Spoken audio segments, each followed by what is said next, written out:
Hello students, welcome to accent adventures. और स्वागत करता हूं हमारे एक नई वीडियो में जिसका नाम है रिफ्रैक्शन ऑफ लाइट। तो अब पहले अपन लोगों ने जान लिया था कि रिफ्रैक्शन क्या होता है, कैसे कैसे जो है लाइट नॉर्मल की तरफ बेंड होती है, कैसे नॉर्मल से दूर जाती है।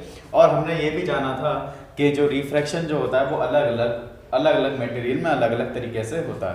तो वो कौन बताता है? उसका रिफ्रैक्टिव इंडेक्स। अब ये रिफ्रैक्टिव इंडेक्स क्या होता है? रिफ्रैक्टिव इंडेक्स ये, ठीक है। रिफ्रैक्टिव इंडेक्स हमने कल ये सारी बात पिछले वाले लेक्चर में रिफ्रैक्टिव इंडेक्स के बारे में बहुत सारी चीजें पढ़ ली थी। रिफ्रैक्टिव इंडेक्स क्या होता है, ये क्या होता है, ठीक है। आगे क्या क्या पढ़ा था कि जितना रिफ्रैक्टिव इंडेक्स ज्यादा होगा उतना बेंडिंग ऑफ लाइट क्या होगी, उतनी बेंडिंग ऑफ लाइट ज्यादा होगी। बेंडिंग ऑफ लाइट ज़्यादा होगी, बेंडिंग ऑफ लाइट ज़्यादा होगी। अगर बेंडिंग ऑफ लाइट ज़्यादा होगी तो इसका मतलब उतना ही डेंस मीडियम होगा, उतना ही डेंसर मीडियम होगा। और जितना डेंसर मीडियम होगा उतनी स्पीड ऑफ लाइट कम हो जाएगी, उतनी स्पीड ऑफ लाइट क्या होगी, कम होगी, ठीक है। यानी रिफ्रैक्टिव इंडेक्स हमें ये बताता है कि रिफ्रैक्टिव इंडेक्स जो है डायरेक्टली प्रोपोर्शनल है बेंडिंग ऑफ लाइट के। जितना रिफ्रैक्टिव इंडेक्स उतना बेंडिंग ऑफ लाइट, या कह सकते हैं। और तो रिफ्रैक्टिव इंडेक्स जो है, जितना रिफ्रैक्टिव इंडेक्स होगा उतना मीडियम क्या होगा, डेंसर होगा।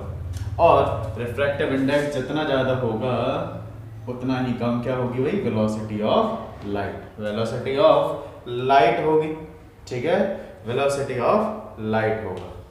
तो ये हम लोगों ने कल जाना था, ठीक है। चलिए नेक्स्ट चीज अगली चीज क्या है?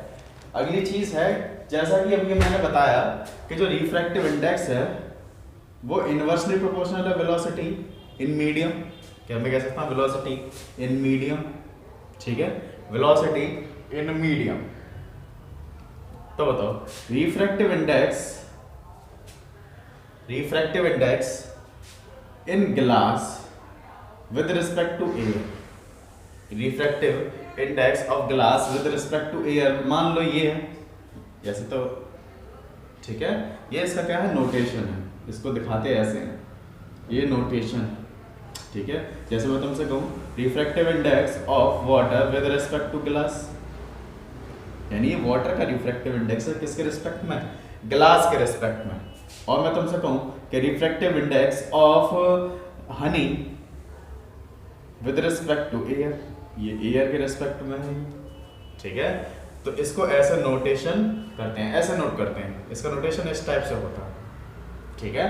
तो इसी टाइप से मैं नोटेशन इसको दिखाऊंगा, ये किसके रिस्पेक्ट में, क्योंकि हम जानते हैं जो रिफ्रैक्टिव इंडेक्स होता है वो किसी ना किसी के रिस्पेक्ट में होता है, ठीक है। ये अकेला रिफ्रैक्टिव इंडेक्स नहीं। अगर तुमसे कहा जाए कि किसी का रिफ्रैक्टिव इंडेक्स 1.2 है तो इसका मतलब कुछ नहीं इसमें गिवन दे रखा, तो इसका मतलब जो जिस भी मटेरियल का ये रिफ्रैक्टिव इंडेक्स है वो किसके रिस्पेक्ट में, एयर के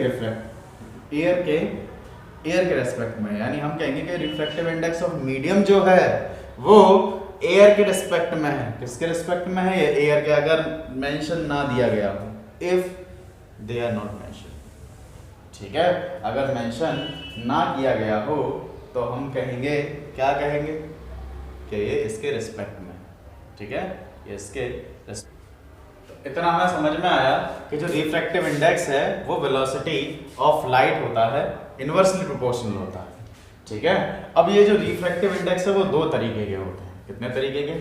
दो तरीके के। पहला absolute refractive index, absolute refractive index. और दूसरा होता है relative refractive index. Absolute refractive index और रिलेटिव रिफ्रैक्टिव इंडेक्स। अच्छा सर, एब्सोल्यूट कौन सा होता है? ऐसा रिफ्रैक्टिव इंडेक्स, किसी भी मीडियम का रिफ्रैक्टिव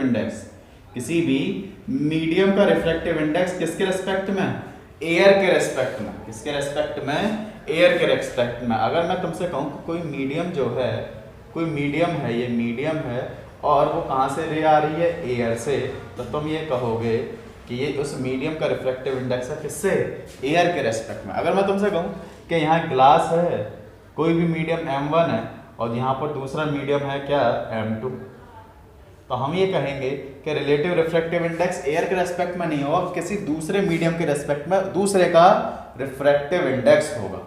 यानी रिलेटिव का रिलेटिव रिफ्रैक्टिव इंडेक्स हो गया जब कोई लाइट रे जो है एक मीडियम से दूसरे मीडियम में आए तो उस दूसरे वाले मीडियम का रिफ्रैक्टिव इंडेक्स ही पहले वाले मीडियम के रेस्पेक्ट में जो रिफ्रैक्टिव इंडेक्स कहलाएगा उसको हम कहेंगे रिलेटिव रिफ्रैक्टिव इंडेक्स। लेकिन अगर कोई रे जो है एयर से किसी दूसरे मीडियम में आ रही है तो हम ये कहेंगे कि इसका जो रिफ्रैक्टिव इंडेक्स है किसके रेस्पेक्ट में, एयर के रेस्पेक्ट में। तो इस वाले मीडियम का जो रिफ्रैक्टिव इंडेक्स है उसको बोलेंगे एब्सोल्यूट रिफ्रैक्टिव इंडेक्स। यानी ऐसा समझ लो कि इस अगर कोई एयर के रिस्पेक्ट में बोला जाए तो एब्सोल्यूट रिफ्रैक्टिव इंडेक्स, और दूसरे मीडियम के रिस्पेक्ट में देखा जाए दूसरे वाले मीडियम का रिफ्रैक्टिव इंडेक्स तो हम कहेंगे उसको रिलेटिव रिफ्रैक्टिव इंडेक्स बोलेंगे। ठीक है, तो हमेशा इसका मतलब यहाँ लिखेंगे जो a refractive index of medium m with respect to air, ठीक है, विद रिस्पेक्ट टू एयर। तो यहाँ पे क्या लिखेंगे, refractive index of m1 with respect to m2, medium m1 with respect to m2। ठीक है, चलिए ये बात हमें समझ में आती है। चलिए अगली चीज क्या है, रिफ्रैक्टिव इंडेक्स। और क्या होता है, अगर मैं इसकी वेलोसिटी का अगर मुझे पता चल जाए कि सर मुझे अभी पता चला कि जब भी मैं डेंसर मीडियम में जाता हूँ तो वेलोसिटी घट जाती है, या एक मीडियम से दूसरे मीडियम में जाता हूँ तो वेलोसिटी या तो घट जाएगी या तो बढ़ जाएगी। अगर रेयरर से डेंसर में जाएगा तो घटेगी और डेंसर से रेयरर में जाएगा तो बढ़ेगी। अब क्या मैं ये पता लगा सकता हूँ कि कितनी बढ़ेगी, कितनी हो जाएगी, कितनी घटेगी और कितनी बढ़ेगी? हाँ सर, लगा सकते हैं। अगर मैं कहूँ कि refractive index of medium with respect to air medium का रिफ्रैक्टिव इंडेक्स एयर के रेस्पेक्ट में, क्या ये वाला एब्सोल्यूट रिफ्रैक्टिव इंडेक्स है? ये वाला कौन सा है?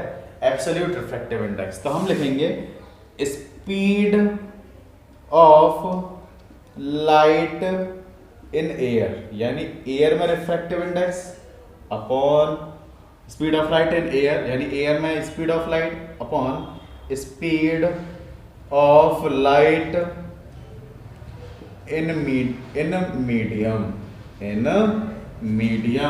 यानी उस मीडियम का स्पीड। ठीक है, तो इन दोनों का रेशियो ही क्या कहलाया जाएगा, और इसका रिफ्रैक्टिव इंडेक्स, इसका रिफ्रैक्टिव इंडेक्स कहलाया जाएगा, इसका ही रिफ्रैक्टिव इंडेक्स कहलाया जाएगा। ठीक है, अब इसमें बताओ m2 और refractive index of m1 with respect to m2, तो पहले कौन सा आएगा? देखो, जिसका रिफ्रैक्टिव इंडेक्स निकाला जाता है वो नीचे, जिसके रिस्पेक्ट में निकाला जाता है वो ऊपर। तो भैया जिसका रिफ्रैक्टिव इंडेक्स निकाल रहे हैं इसका मतलब वेलोसिटी इन m1 अपॉन ऊपर क्या लिखा जाएगा, वेलोसिटी इन m2, वेलोसिटी इन m1 और ऊपर क्या लिखा जाएगा, वेलोसिटी इन m2। पर क्या बताया कि जब भी किसी भी मटेरियल का रिफ्रैक्टिव इंडेक्स निकाला जाएगा जिसके रेस्पेक्ट में निकाला जाएगा, तो जिसका निकाला जा रहा है वो उसकी स्पीड ऑफ लाइट नीचे और जिसके रिस्पेक्ट में निकाल रहे हैं वो ऊपर। वो क्या होगा भाई, ऊपर होगा। वो क्या होगा, ऊपर होगा। ठीक है, अभी मैं इसके न्यूमेरिकल्स करा सकते हैं, अभी सोच जाओ 5 मिनट हो। ठीक है, इतना समझ में आ गया, उतार लो, जल्दी छाप दो फटाफट, और अपनी भाषा में जो लिखना हम लिख सकते। नेक्स्ट, अगली बात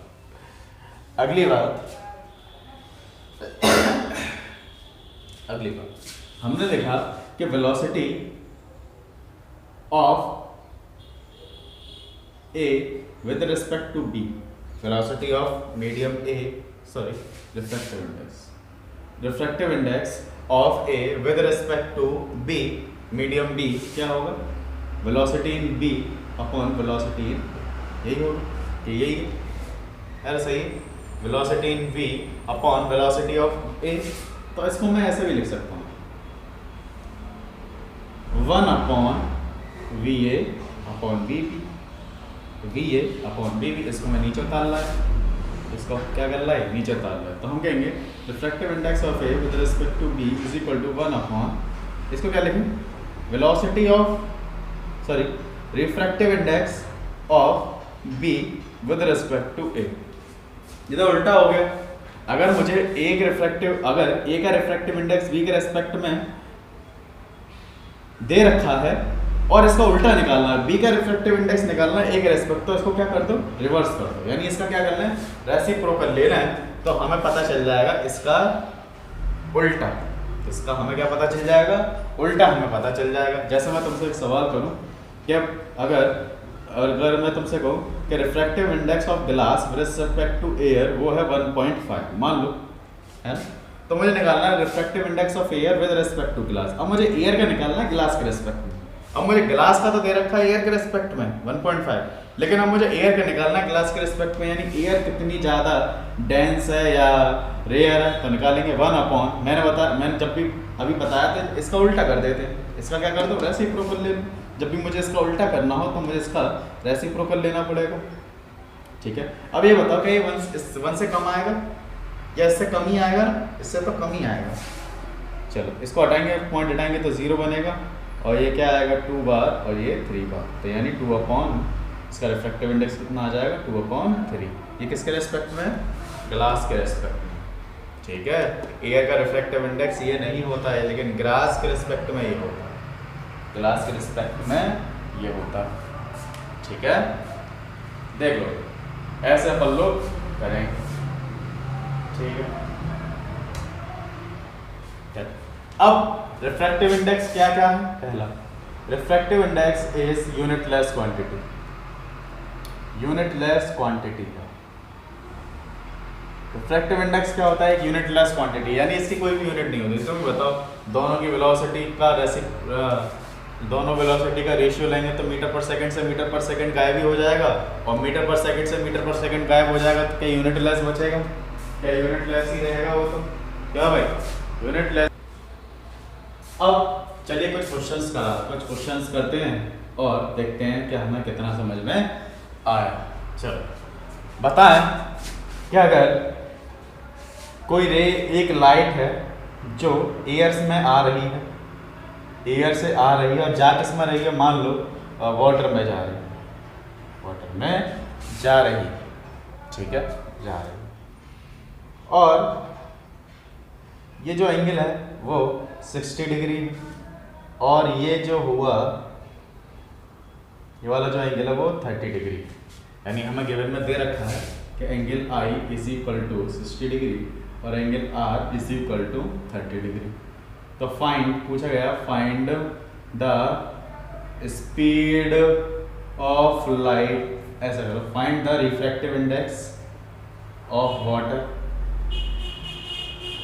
एंड और क्या निकालना, speed of light in water and speed of light in water. पानी में स्पीड कितनी होगी हमें ये बताना है, speed of light in water, ठीक है। चलिए निकालते हैं, सॉल्व कर लें, जिसको समझ में आया कर लिया, चलो ठीक।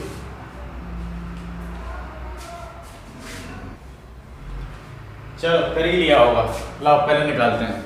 रिफ्रैक्टिव इंडेक्स क्या बताया था, रिफ्रैक्टिव इंडेक्स ऑफ वाटर का refractive index of water, refractive index of water क्या होगा बताओ, sine i upon sine are.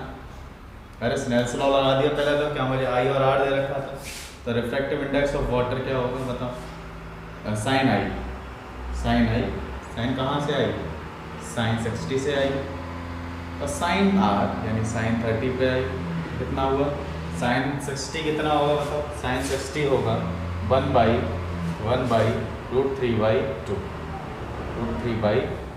और ये कितना होगा 1/2, तो 2 से 2 कैंसिल, आंसर आ जाएगा √3, क्या √3 आ गया।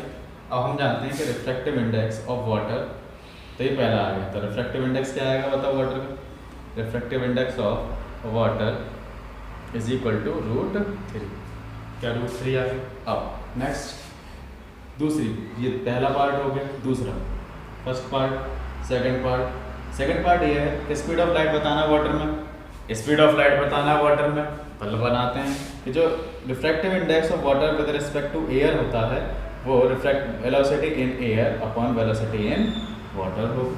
क्या होगा, नहीं होगा? चलो लगाओ। वेलोसिटी इन एयर क्या पता है अपन को, 3 × 10⁸ होता है, यही तो निकालना। और ये मुझे पहले से ही पता है, ये √3 है।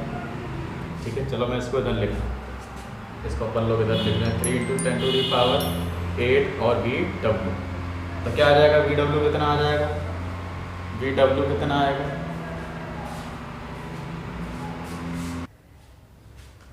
और तो VW कितना आएगा, VW कितना आ जाएगा, तो 3 × 10⁸ अपॉन √3। क्या √3 से रैशनलाइज कर देंगे सर, तो √3 से रैशनलाइज कर देंगे तो VW कितना आ जाएगा, 3√3 × 10⁸ अपॉन 3। क्या 3 से 3 कैंसिल, तो आंसर आएगा √3 × 10⁸। बस हो गया, मीटर पर सेकंड, मीटर पर सेकंड। तो इतनी वेलोसिटी से ये वाटर में आगे की तरफ ट्रांसफर होगा। समझ में आया तो बताओ, समझ गए? ठीक है सर, समझ गए। चलिए नेक्स्ट चीज, अगला सवाल।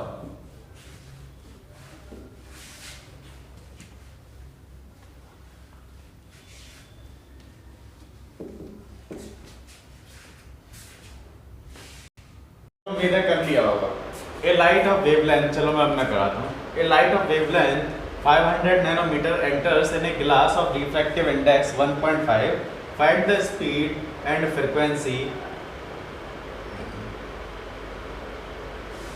And wavelength of glass. चलो ये मान लो एयर है और ये ग्लास में जा रही है लाइट। ये किस में जा रही है, एयर से ग्लास में जा रही है। अच्छा, एयर से ग्लास में जा रही है, इसका मतलब एयर में इसका वेवलेंथ कितना है, wavelength in air, wavelength in air, इसका सॉल्यूशन लिख रहा हूँ।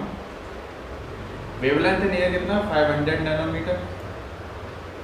तो इसको सॉल्व करेंगे तो 500 × 10⁻⁹ नैनोमीटर हो जाएगा। ठीक है, तो इसका मतलब मैं लिखूंगा 5 × 10⁻⁷ मीटर। इसको मैं ऐसे सॉल्व कर सकते हैं। अगली बात, नेक्स्ट चीज क्या है, और speed of light, speed of light in air दे रखी है। और speed of light in air को क्या लिखता हूँ मैं, c लिखता हूँ। c दे रखा है 3 × 10⁸ मीटर पर सेकेंड, या 3 × 10⁸। क्या रिफ्रैक्टिव इंडेक्स ऑफ ग्लास दे रखा है मुझे, refractive index of glass with respect to air दे रखा है। कितना दे रखा है, तो इसका कितना दे रखा है, 1.5। लेकिन हम जानते हैं कि refractive index of air with glass with respect to air क्या होता है, velocity in air, velocity in air upon velocity in glass is equal to 1.5। क्या होगा, अच्छा एयर में वेलोसिटी क्या c है, एयर में वेलोसिटी क्या c ही है, तो मैं c लिख दे रहा हूँ सीधा यहाँ पे। और c की वैल्यू कितनी है, 3 × 10⁸ upon velocity in glass is equal to 1.5। तो वेलोसिटी इन ग्लास कितना आ जाएगा बताएं, 3 × 10⁸ अपॉन 1.5। आधे से कट के 2 टाइम्स, तो वेलोसिटी इन ग्लास कितना आ जाएगा, 2 × 10⁸ मीटर पर सेकेंड। ठीक है, ये 2 × 10⁸ मीटर पर सेकेंड आ जाएगा। तो ये हम पता चल गया कि ग्लास में स्पीड कितनी होगी। ठीक है, पता चल गया कि find the speed, frequency and wavelength निकाल। ठीक है, अब फ्रीक्वेंसी क्या होगी सर, ध्यान रखना इस बात को कि जो फ्रीक्वेंसी होती है वो लाइट की हमेशा सेम रहती है। अगर वो किसी भी मीडियम में एक मीडियम से दूसरे मीडियम में जाती है तो फ्रीक्वेंसी सेम रहती है। क्यों सेम रहती है, क्योंकि फ्रीक्वेंसी मीडियम पे डिपेंड नहीं करती है। अरे फ्रीक्वेंसी मीडियम पे डिपेंड नहीं करती है, फिर किस पे डिपेंड करती है, सोर्स पे डिपेंड करती है। किस पे डिपेंड करती है सर, ये सोर्स पे। जितना ज़्यादा वाइब्रेटिंग सोर्स होगा उतना फ्रीक्वेंसी उसका कम होगा, और जितना कम वाइब्रेटिंग सोर्स होगा उतना ही फ्रीक्वेंसी, ठीक है, जितना कम वाइब्रेटिंग सोर्स होगा उतनी फ्रीक्वेंसी कम होगी। ठीक है, तो किस पर डिपेंड करती है सर, सोर्स पर डिपेंड करती है, सोर्स पर डिपेंड करती है। तो जितना ज़्यादा वाइब्रेट करेगा उतनी ज़्यादा फ्रीक्वेंसी, और जितना कम वाइब्रेट करेगा उतनी कम फ्रीक्वेंसी। ठीक है, तो फ्रीक्वेंसी क्या रहेगी, सेम। तो लिख लेंगे, तो frequency in glass as same as frequency in air. ठीक है, फ्रिक्वेंसीज दोनों की सेम रहेंगी। ठीक है, फ्रिक्वेंसी दोनों की क्या रहेंगी, सेम ही रहेंगी। क्या रहेंगी, क्या नहीं रहेंगी। तो इसका मतलब जितना एयर में फ्रिक्वेंसी उतना ही फ्रिक्वेंसी किस में, ग्लास में। तो निकालते हैं। तो V इज इक्वल्स टू, हमने पढ़ा था वेव के लिए V इज इक्वल्स टू होता है F इंटू लैम्डा। किसी भी वेव के लिए लगेगा ये। तो वेलोसिटी कितनी किस में, एयर में। तो 3 इंटू, ये सेकंड पार्ट लिख रहा हूँ, 3 into 10 to the power 8 is equal to frequency into lambda. Lambda कितना है, 5 into 10 to the power 5 into 10 to the power -7। तो इसको इधर लेके आएंगे तो फ्रिक्वेंसी कितना आ जाएगा, 3 into 10 to the power 8 upon 5 into 10 to the power -7। तो इसको सॉल्व करेंगे तो आ जाएगा 3/5 इंटू 10 टू द पावर, ये कितना आ जाएगा 15 हर्ट्ज। इतनी फ्रिक्वेंसी होगी। यानी ये किस में फ्रिक्वेंसी है सर, एयर में। और इसका मतलब जितना एयर में फ्रिक्वेंसी होगा उतना ही फ्रिक्वेंसी ग्लास में होगा, क्योंकि ये किस पे डिपेंड करती है, सिर्फ सोर्स पे डिपेंड करती है। और सोर्स तो एक ही है, अरे सोर्स तो एक ही है, सोर्स तो एक ही है। ठीक है, तो ये चलो नेक्स्ट थर्ड वाली चीज़ क्या, अब हमें वेवलेंथ निकालनी है। वेवलेंथ निकालनी है, इसका मतलब क्या स्पीड चेंज हो रही है। हाँ सर, स्पीड तो चेंज हो रही है। इसका मतलब स्पीड चेंज हो रही है, तो V is equals to F into lambda. यानी ये चेंज हो रही है, इसका मतलब इन दोनों में से कोई एक चीज़ तो होना चाहिए। अगर ये बढ़ेगी तो एफ और लैम्डा तो बढ़ना चाहिए, कुछ ना कुछ तो बढ़ना ही चाहिए, तभी तो इक्वलिटी मेंटेन रहेगी। तो भाई कौन सी चीज़ नहीं बढ़ रही है, फ्रिक्वेंसी नहीं बढ़ रही है। इसका मतलब लैम्डा बढ़ेगा। यानी अगर स्पीड चेंज होगी किसकी, लाइट की, ये जब एक मीडियम से दूसरे मीडियम में जाएगा तो फ्रिक्वेंसी चेंज नहीं होगी। क्या चेंज होगा, उसका वेवलेंथ चेंज होगा। इसीलिए मैंने ये सवाल उठाया, क्योंकि हमें पता चले कि फ्रिक्वेंसी चेंज क्यों नहीं होगी। लगाते हैं अब क्या, वेलोसिटी इन एयर क्या होगा, F into lambda in air. ठीक है, velocity in glass is equal to F into lambda in glass. कैसे इसको क्या कर लो, डिवाइड कर लो।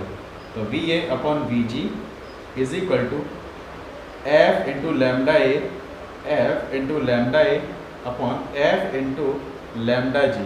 क्या F से F कैंसिल हो गए, तो VA upon VG is equal to lambda a upon lambda g. ये एक रिलेशन आ गया। अब इसमें पुट कर दो सारी बातें। क्या वेलोसिटी इन एयर में वेलोसिटी कितनी होगी, 3 into 10 to the power 8 metre per second. और ये क्या आ जाएगा, ये क्या आएगा 2 into 10 to the power 8 metre per second is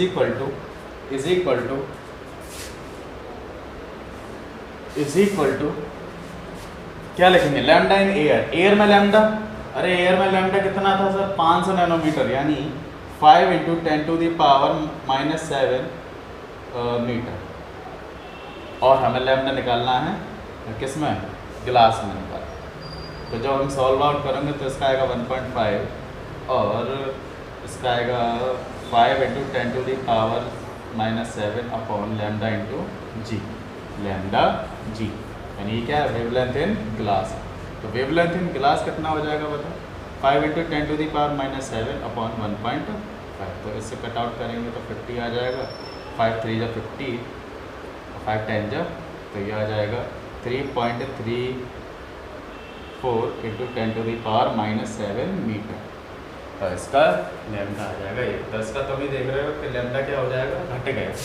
lambda क्या हो जाएगा, घटेगा, क्योंकि स्पीड घटेगी तो लैम्डा भी ऑटोमेटिकली घटेगा, क्योंकि फ्रिक्वेंसी सेम है, रेंज सेम है। तो इसका मतलब दोनों, यानी इस इक्वालिटी को मेंटेन रहना है, तो वेलोसिटी अगर घटेगी तो लैम्डा को भी क्या करना पड़ेगा, घटना पड़ेगा। और घट भी रहा है, देख लो, ठीक है, तो घट भी रहा है। तो हमने ये सीखा इससे कि अगर कोई लाइट रे जो होती है वो अगर एक मीडियम से दूसरे मीडियम में जाती है तो क्या चीज़ सेम रहती है सर, फ्रीक्वेंसी सेम रहती है। क्या सेम रहती है, फ्रीक्वेंसी।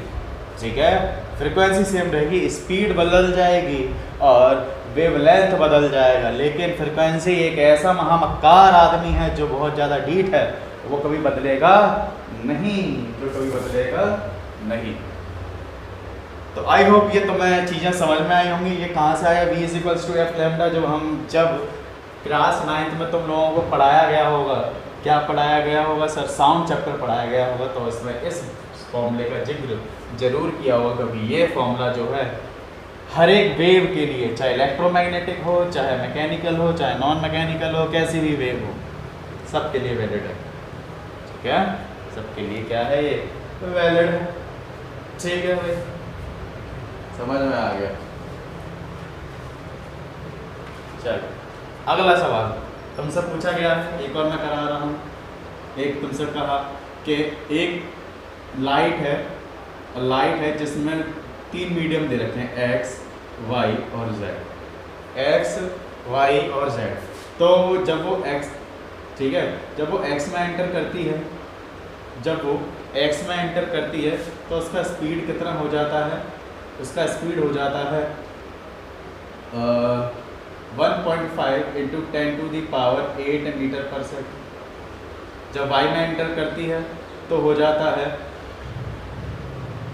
y में एंटर करती है तो हो जाता है 2 into 10⁸ metre,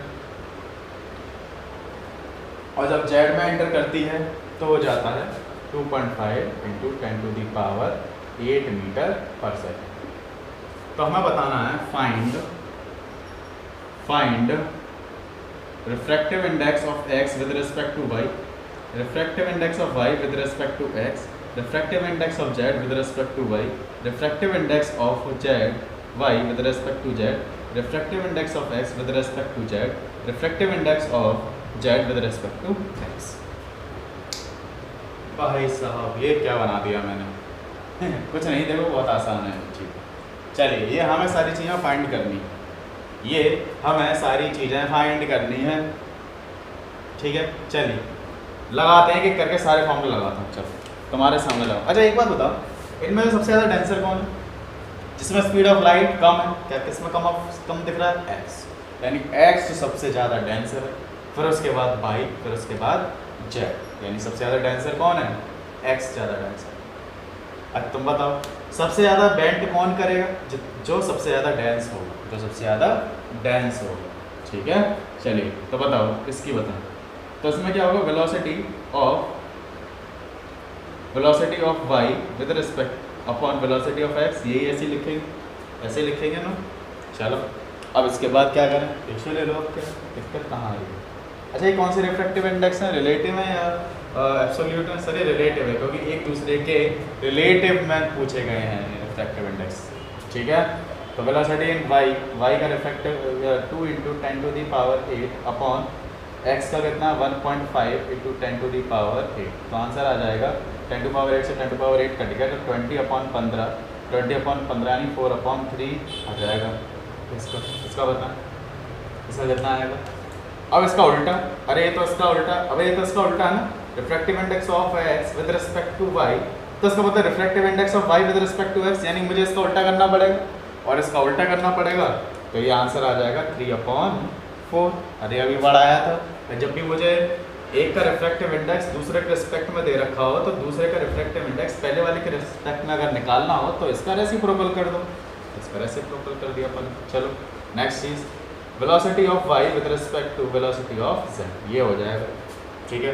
velocity of y, चलो इसमें निकालते हैं। Velocity of y 2 into 10⁸ upon z वाला 2.5 इंटू 10⁸, कटे जाएगा, काट पीट देंगे, तो आंसर आएगा 4/5, ठीक है। अब ऐसे इसका उल्टा बता 5/4, इसका रिफ्रैक्टिव इंडेक्स आ जाएगा 5/4। अब इसका क्या करें? Velocity of z with respect to velocity of x, चलो लगाएं। Velocity of z 2.5 into 10⁸ upon x 1.5 into 10⁸ cut गया, तो क्या आएगा? 5/3 आ जाएगा, तो इसका उल्टा हो जाएगा। क्या हो जाएगा भाई? 3/5 हो गए, ठीक है। बहुत ही आसान रिफ्रैक्टिव इंडेक्स निकालना। It's very easy to calculate the refractive index of one medium with respect to another medium, with respect to another medium. ठीक है, चलिए ये हमें समझ में आए कि भाई कैसे रिफ्रैक्टिव इंडेक्स एक दूसरे के रिस्पेक्ट में निकालेंगे। तो अपना ये रिफ्रैक्टिव इंडेक्स वाला जो पार्ट है वो बिल्कुल एंड हो चुका है। अपना जो रिफ्रैक्टिव इंडेक्स वाला जो पार्ट है वो बिल्कुल एंड हो चुका है। ठीक है, चलिए ये हमें बातें यहाँ तक समझ में आए। चलिए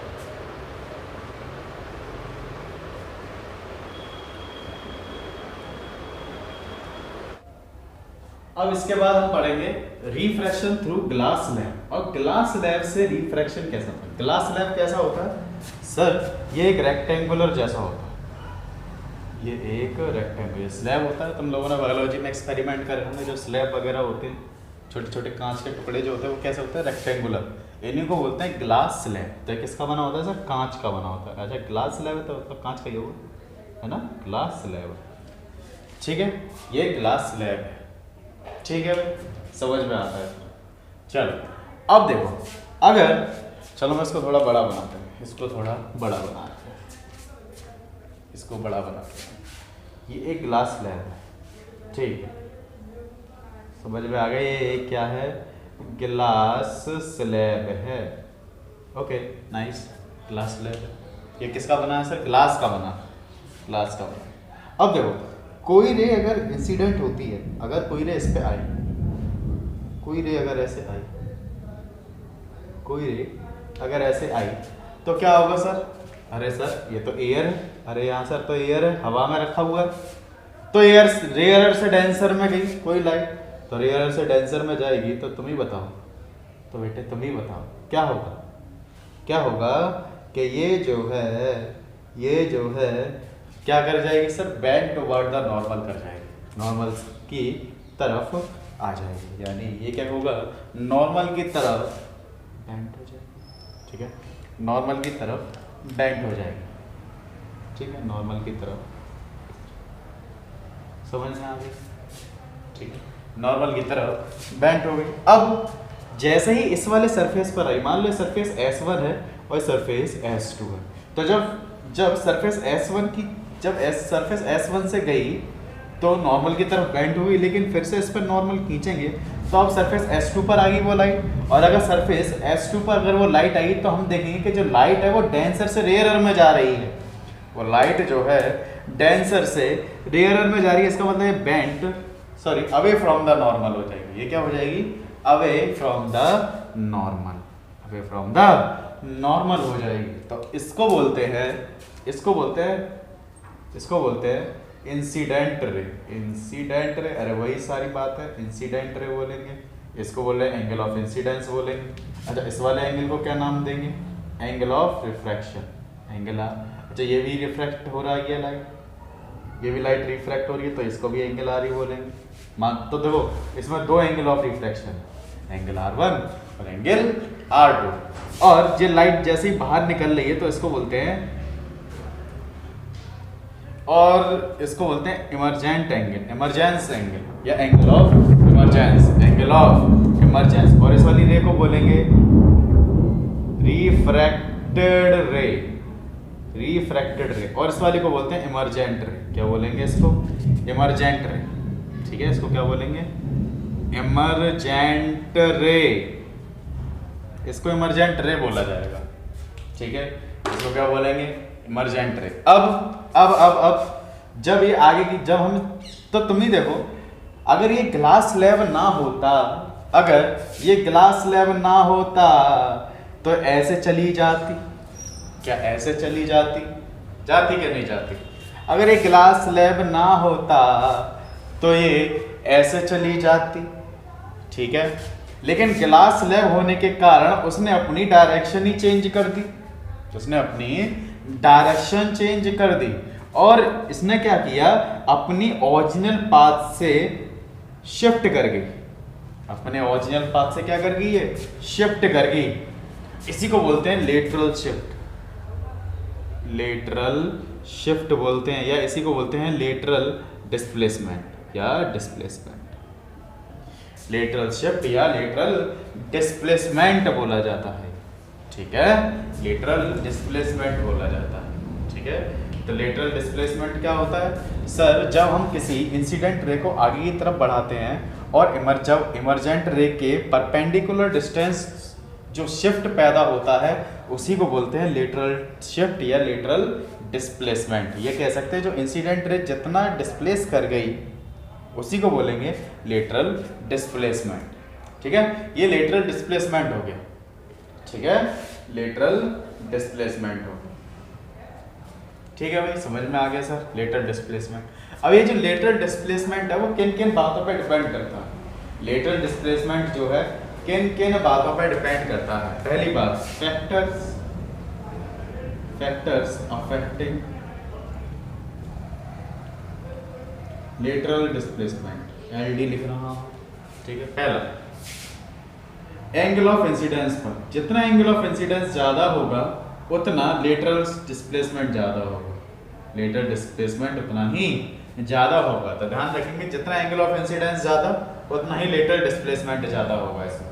ठीक है, दूसरी बात रिफ्रैक्टिव इंडेक्स, जितना घना ज्यादा कांच होगा, जितना रिफ्रैक्टिव इंडेक्स ज्यादा होगा किसका, कांच का, उतना ही लेटरल डिस्प्लेसमेंट ज्यादा होगा।